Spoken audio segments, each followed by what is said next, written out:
Paz do Senhor, meus amados, vamos aqui a mais um estudo da Bíblia Sem Mistérios, dessa vez aqui no Novo Testamento, é o capítulo 19 do Evangelho de Mateus, onde nós vamos dar continuidade. Basicamente, esse texto ele já é uma continuidade do anterior, onde Jesus ele vai é, concluir alguns detalhes do seu ensino que a gente vai ver aqui agora.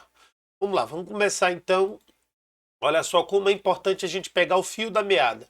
E aconteceu que, concluindo Jesus esses discursos, quais discursos? Aqueles que ele havia feito no capítulo anterior, falando sobre o perdão, sobre a importância do perdoar, sobre a importância de se apresentar como criança, com humildade, com coração puro, para poder receber e ser recebido no reino dos céus. Então vamos lá. E aconteceu que, concluindo Jesus esses discursos, saiu da Galileia. Então aí ele sai e dirigiu-se para os confins da Judéia, além do Jordão. Seguiram-no, olha só, grandes multidões e curou-as ali. Veja um detalhe que é importante nesse texto, que é o seguinte: a gente sempre quando fala sobre as curas de Jesus, existem os milagres pontuais dos quais Jesus efetivamente curou uma pessoa, curou outra, por exemplo, Bartimeu, Talita na ressurreição, ou tantos outros, né? A sogra de Pedro, ou o surdo mudo, ou o menino com epilepsia, e assim por diante. São coisas que são textos que a gente lê e a gente grava por conta de ter havido ali uma atenção especial. Nesses textos, normalmente elas contêm lições específicas que, quando eu passar por eles, nós vamos procurar decifrar essas lições. Mas observe que há também textos, como esse texto aí, que Jesus, ele tem uma grande multidão que o segue e a Bíblia fala curou-as ali. Esse tipo de cura que a Bíblia está falando é bem ampla. Então vai desde curas de enfermidades físicas a enfermidades espirituais e de enfermidades emocionais também. É uma coisa que a gente faz que a gente entenda a extensão do ministério de Jesus. E aí a Bíblia diz assim o seguinte: então chegaram ao pé dele os fariseus, tentando e dizendo-lhe: é lícito ao homem repudiar sua mulher por qualquer motivo? Ele, Jesus, porém respondendo, disse-lhes: não tendes lido que aquele que os fez no princípio macho e fêmea os fez? E disse: portanto, deixará o homem pai e mãe e se unirá à sua mulher, e serão dois numa só carne. Assim não são mais dois, mas uma só carne. Portanto, o que Deus ajuntou, não separe o homem. Essa resposta é uma resposta focada no casamento, e a ideia, o objetivo dos fariseus era tentar fazer com que Jesus tropeçasse, né, com relação ao divórcio, com relação ao repúdio. Repudiar significa isso, divorciar-se da mulher. Repudiar significa rejeitar a mulher. E aqui a Bíblia, e a pergunta dos fariseus foi por qualquer motivo. Jesus dá uma resposta explicando que o homem e a mulher, desde o princípio, foram feitos um para o outro. E aqui escrito macho e fêmea, certo? Também responde a questões atuais sobre ideologia de gênero, sobre as questões que estão tentando quebrar no âmbito social, no âmbito da nossa sociedade relativo ao relacionamento homem e mulher, colocando como se isso fosse algo que não era original, mas é uma escolha futura. E a gente sabe verdadeiramente que isso é afirmado na Bíblia por várias vezes. E a prática contrária a isso não é uma prática que tenha respaldo bíblico. E aí Jesus ainda vai mais além sobre a separação do homem e da mulher, como ele disse que já não são mais dois, então não se separa o que é dois, aquilo que é um só, de acordo com o que está ensinado aí por Cristo, né? E aí ele continua o ensino na página seguinte, nas partes seguintes, que ele diz assim, ó, disseram-lhe eles, então por que mandou Moisés dar-lhe carta de divórcio e repudiá-la? Disse-lhes ele, Moisés, por causa da dureza dos vossos corações, vos permitiu repudiar vossas mulheres. Mas ao princípio não foi assim. Então a resposta de Jesus foi à altura.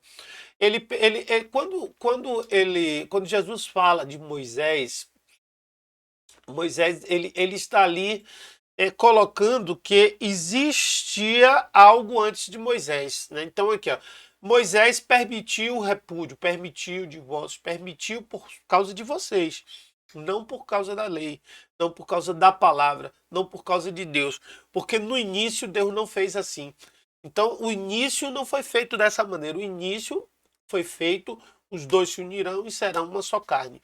Então isso está especificado, Jesus está mostrando que o princípio do casamento ele é anterior à lei. Ele é um princípio, é um propósito, é um projeto anterior à lei. E por isso que fora dos ciclos bíblicos, né, que são os ambientes dominados pelos princípios humanistas e não bíblicos, você vê a proliferação do divórcio e você vê também a desvalorização do casamento. A desvalorização do casamento. Mas aqui, nesse texto, a gente vê claramente uma oposição de Cristo com relação ao divórcio de uma maneira muito contundente, né? Aí os versículos seguintes dizem, eu vos digo, porém, que qualquer que repudiar sua mulher, lançando por causa de fornicação e casar com outra, comete adultério. E o que casar com a repudiada também comete adultério. Disseram-lhe os seus discípulos, se assim é a condição do homem relativa à mulher, não convém casar. Ele, porém, lhe disse, nem todos podem receber esta palavra, mas só aqueles a quem foi concedido. Porque há eunucos que assim nasceram do ventre de pai e mãe, e há os eunucos que foram castrados pelos homens, e há eunucos que se castraram a si mesmos, por causa do reino dos céus. Quem pode receber isso, recebam. Então aqui agora, você já observa que já são os discípulos de Jesus, que eles já entram com um questionamento por causa da dureza do ensino de Cristo, que Cristo ah, endureceu, né, sobre o divórcio. Então os discípulos de Jesus, os discípulos de Cristo, então chegam para ele e perguntam, né? Então é melhor dessa forma, vamos começar do início. Jesus fala sobre o repúdio que não seja por adultério, por fornicação, né? E esse termo fornicação ele é interessante, depois a gente vê uma interpretação sobre fornicação nos dias de hoje, diferente da interpretação sobre fornicação, porque se a mulher aqui ela pratica a fornicação, e isso também equivale ao homem, não é fornicação, não é sexo antes do casamento, como muita gente fala. Fulano está fornicando, é a pessoa que está praticando sexo antes do casamento. Não, a fornicação vai além disso. É o sexo fora do casamento. Não é só antes do casamento, é o fora do casamento. Então, pode ser antes, como pode ser fora do casamento. O sexo fora do casamento, a fornicação, ela tem uma qualificação muito parecida com o adultério. Porque o adultério é mais no aspecto moral e a fornicação é mais no aspecto prático. E aqui Jesus fala que aquele que dentro da fornicação, que repudia a mulher, que não foi por causa de fornicação e se casa com outra, comete adultério. E aquele que casar com a repudiada, que não foi por causa de fornicação, também comete adultério, né? Então aí você tem uma amplitude. E aí o que é que os discípulos disseram? Pelo tamanho e pelo peso da lei, os discípulos disseram, se assim é a condição do homem relativa à mulher, não convém casar. Mas Jesus disse, olha, nem todo mundo pode passar por isso, somente para aqueles a quem foi concedido, que é eunucos, e aí esse eunuco, e ele fala do eunuco, a pessoa que é realmente castrada, mas essa castração ela não precisa ser efetivamente física, mas é aquele que se abstém da prática sexual, se abstém de ter relações, de ter um casamento, de ter uma vida a dois familiar, não é para todos. Existem alguns que foram feitos, que já nasceram assim do ventre da mãe, outros que foram pelos homens e outros que se castraram a si mesmo por causa do reino dos céus. Então, aqueles que já nasceram assim é um chamado. Os que os que foram pelos homens é o que foram por alguma pena, e os que se castraram pelo reino dos céus é aqueles que desejaram por conta própria, após um tempo, castrar-se e manter-se nesse nível, né? Então vamos continuar aqui o texto. Aí o texto seguinte diz assim: trouxeram-lhe então alguns meninos para que sobre eles pusesse a mão e orasse, mas os discípulos os repreendiam. Jesus, porém, disse: deixai os meninos, e não os estovei de vir a mim, porque dos tais é o reino dos céus. E tendo-lhe imposto as mãos, partiu dali. Essa palavra, parece que os discípulos de Cristo eles tinham dificuldade para aprender, né? Porque Jesus já havia os repreendido anteriormente por conta da questão das crianças. Jesus, mais uma vez, aqui reafirma como das crianças ser no reino dos céus pela questão da inocência. Da inocência. Essa inocência é a inocência que ela deve ser restaurada em nossas vidas quando nós recebemos o Senhor Jesus. Continuando o texto, que diz o seguinte, versículo 16 em diante. Eis que, aproximando-se dele, o jovem disse-lhe: bom mestre, que farei para conseguir a vida eterna? Ele disse: por que me chamas de bom? Não há bom senão um só, que é Deus. Se queres, porém, entrar na vida, guarda os mandamentos. Disse-lhe: quais? Jesus disse: não matarás, não cometerás adultério, não furtarás, não dirás falso testemunho, honra teu pai e tua mãe, amarás o teu próximo como a ti mesmo. Disse-lhe o jovem: tudo isso tenho guardado desde a minha mocidade, que me falta ainda? Disse-lhe Jesus: se queres ser perfeito, vai e vende tudo o que tens e dá aos pobres, e terás um tesouro no céu. Vem e segue-me. E o jovem, ouvindo esta palavra, retirou-se triste, porque possuía muitas propriedades. Disse então Jesus aos seus discípulos: em verdade vos digo que é difícil entrar um rico no reino dos céus.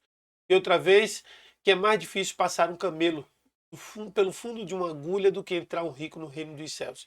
E seus discípulos, ouvindo isso, admiraram-se muito. Quem poderá, pois, salvar-se? E Jesus, olhando para ele, disse-lhes: aos homens isso é impossível, mas a Deus tudo é possível. Essa palavra ela tem tido muitas interpretações fortes, e dentre as interpretações existem algumas que elas vão conflitar talvez com a salvação pela fé. A salvação pela fé. Mas se você entende a fé no nível da qualidade que Tiago coloca, que não conflita com a que Paulo coloca, e nem conflita com o que está aí. Por quê? Porque Jesus ele dá a última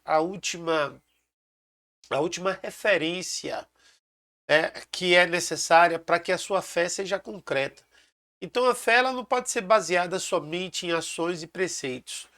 Tiago fala que a fé sem obras é morta, e Paulo fala que não são as obras que salvam, mas a fé. São ensinos complementares que a gente pode ver aí. Né? Pronto. Quando ele chega até Jesus, ele procura em Jesus. Quando ele vai até Jesus, significa que ele crê em Jesus. Né? Que ele crê em Jesus. E aí Jesus começa a falar sobre... ele começa a perguntar a Jesus o que é necessário para ser salvo. Bom, se você crê em mim, então você tem agora as obras daquele que crê em mim. E aí ele fala sobre os mandamentos, que não é especificamente só para os judeus, mas era o que vigorava na época como lei. Até então a doutrina neotestamentária estava sendo ministrada, ensinada, colocada ali naquela hora. Eles estavam ensinando o Novo Testamento. Jesus estava ensinando o Novo Testamento ali. Ensinando de uma forma prática. Então o jovem chega até o ponto e diz: Jesus, eu já faço tudo isso aí que você está mandando. Eu amo o próximo, eu não mato, eu não roubo, eu dou esmola, eu faço tudo como está lá nos 10 mandamentos. E na lei são 613 preceitos, 603 leis mais os 10 mandamentos, 613 613 preceitos que os judeus consideram para que uma pessoa possa ser. Não são para todos os judeus, né? Os 613 são para os sacerdotes, são para os religiosos, vamos dizer assim, os fariseus. Mas existem muitos preceitos que eles consideram para que a pessoa seja considerada tzadik, né, o justo, e possa assim herdar o Olam Abá, que é o mundo vindouro, na, na, na- nas, na sua interpretação, na sua forma de interpretar a Bíblia. E aqui o jovem ele entra mais ou menos dentro desse projeto aí, desse preceito, ou melhor, dentro dessa visão. E Jesus vai falando, tudo bem, você já atentou a isso, você já tem essa obra, agora larga tudo, larga esse mundo. Quando Jesus diz assim, ó, vende tudo que tem, desapega das coisas que tem aqui, e me segue. Aí você vai configurar basicamente o que é o ensino da palavra de Deus, Senhor e Salvador, certo? Senhor, obediência, Salvador, aonde ele está indo, segui-lo. E nessa hora daí foi que o rico, o jovem rico, ele se viu numa situação difícil, entristeceu muito seu coração. Por quê? Porque ele tinha que abrir mão de uma coisa para ter outra. Ou ele tem uma coisa ou ele tem outra. Então, ou você tem o reino dos céus ou você tem o reino na terra. Ou você tem apego às coisas daqui desse mundo ou não. Isso não tem nada a ver com ser ou não rico. E Jesus explica isso mais adiante, quando ele fala que é difícil um rico entrar no reino dos céus, não está relacionado ao rico propriamente dito, mas ao apego às coisas materiais. Mas ele diz que para Deus nada é impossível. Aos homens isso é impossível, mas para Deus tudo é possível. Ou seja, como então o rico ele é salvo pela fé? Quando ele crê, quando ele tem Jesus como Senhor. Então não existe esse impedimento. E Jesus não diz que é impossível ser o rico entrar no reino de Deus. Ele diz que é mais difícil. O que é mais fácil por causa do apego, por causa dessa ligação que o homem tem com as coisas materiais e as coisas desse mundo. Então é basicamente essa aí a explicação desse texto. Versículo 27 diz assim: Então Pedro, tomando a palavra, disse-lhe: Eis que nós deixamos tudo e te seguimos. Que receberemos?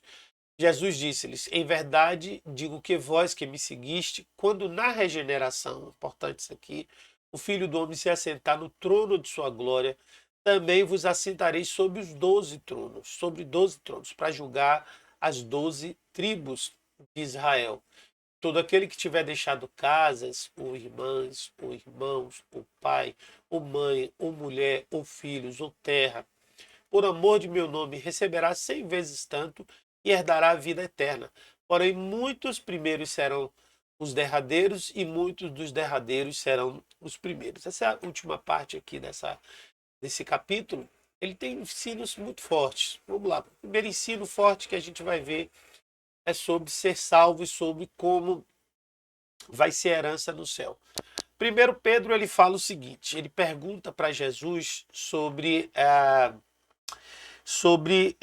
Pedro, quando ele fala deixamos tudo, a gente precisa entender que ele de fato deixou tudo. E aqui na situação de Pedro tem coisas que são ainda não explicadas. Quando ele fala deixamos tudo. Há uma passagem na Bíblia, nós já lemos, já estudamos essa passagem, onde Jesus cura a sogra de Pedro. Certo? Ele cura a sogra de Pedro. Se ele curou a sogra de Pedro, significa que Pedro tinha uma esposa. O meu modo de ver, eu não ouço mais falar da esposa de Pedro, nem dos filhos de Pedro, e quando ele diz deixamos tudo, eu entendo que, de fato, esse tudo é tudo, inclusive a sua família. Isso não quer dizer que ele repudiou a esposa, não, ele foi a tentar seguir o chamado. Não há nenhum registro bíblico, nem da tradição que eu tenha estudado, pode ser que haja eu não tenha estudado, mas que eu tenha estudado, que fala sobre a família de Pedro, a não ser esse trecho.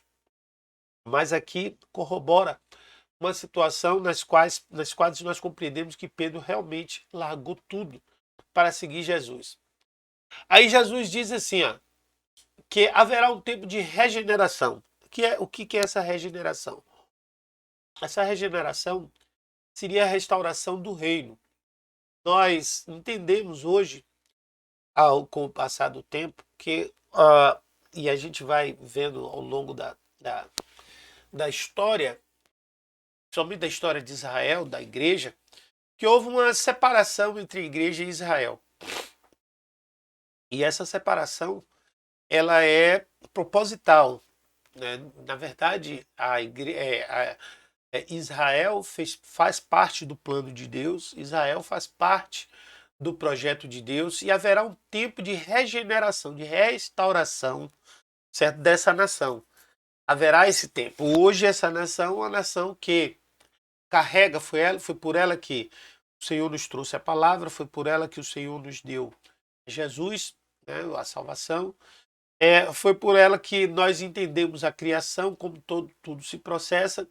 A nação de Israel tem esse papel fundamental. A Bíblia diz, e essa Bíblia não pode ser anulada, o Antigo Testamento ele não foi anulado, certo? Diz que nós devemos amar a Jerusalém, e de fato, porque vai ser em Jerusalém que Jesus vai estabelecer seu trono eterno, como a gente está vendo aqui, na casa de Davi, no templo de Davi, quando for restabelecido o terceiro templo, lá no Apocalipse, nós vamos estudar no tempo oportuno, é que haverá um evento interessante para a igreja hoje que se coloca diante do Senhor, que se realmente se entrega ao Senhor. Então aqui Jesus está explicando um pouquinho disso, que Jesus um dia vai assentar no trono de sua glória, que será no milênio, os 1000 anos de reinado. E aí, aqueles que deixaram tudo para seguir Jesus se assentarão junto com ele, para julgar justamente as 12 tribos de Israel. Então aqueles se assentarão sobre 12 tronos. E a Bíblia fala sobre esses 12 apóstolos. 12 ele está sempre relacionado a governo, é a forma como Deus estabelece o seu governo. E aí no versículo seguinte, ele fala algo que talvez conflite com o versículo anterior. Mas ele diz assim: aquele que tiver deixado casas ou irmãs, ou pai, ou mãe, ou mulher, ou filhos, ou terras, por amor de meu nome, receberá 100 vezes e tantos e herdará a vida eterna. O que Jesus está dizendo é o seguinte, é que além, aquele que abre mão de tudo aqui na terra, dos seus princípios, valores, e olha só, como aqui ele inclui Pedro, olha só, e todos aqueles que tiver deixado ou casas, ou irmãos, ou pai, ou mãe, ou mulher, ou filhos, ou terra, por amor de meu nome. Então aqui você observa que está falando de família, por amor de Cristo. Cristo está acima da família, a família está acima de todas as outras coisas nesse mundo, porém acima da família está Deus, Cristo, certo? Então ele está dizendo isso, não é para você abandonar, certo? Mas para que você coloque no lugar certo. A questão de Pedro eu não posso afirmar aqui com convicção o destino de sua família. Mas eu não acredito que Deus possa conflitar a sua própria palavra. E ele fala que recebe 100 vezes tanto. Esse texto no livro de Marcos fala ainda nessa vida, esses 100 vezes tanto. Então ele fala de uma forma mais contundente ainda, certo? E aí ele fala também da herança da vida eterna. Então o que você vai receber quando você abre mão das coisas aqui desse mundo por Cristo é 100 vezes melhor. E aí vai a literalidade da palavra, a interpretação exegética literal. Você pode trabalhar com a literalidade e pode trabalhar com o simbolismo. Eu vou trabalhar com a literalidade, né? Então eu creio que esses 100 vezes não significa você deu R$1, você recebe 100. Mas 100 vezes mais plenitude, 100 vezes mais satisfação, 100 vezes mais resultados que R$1 talvez trouxesse sua vida.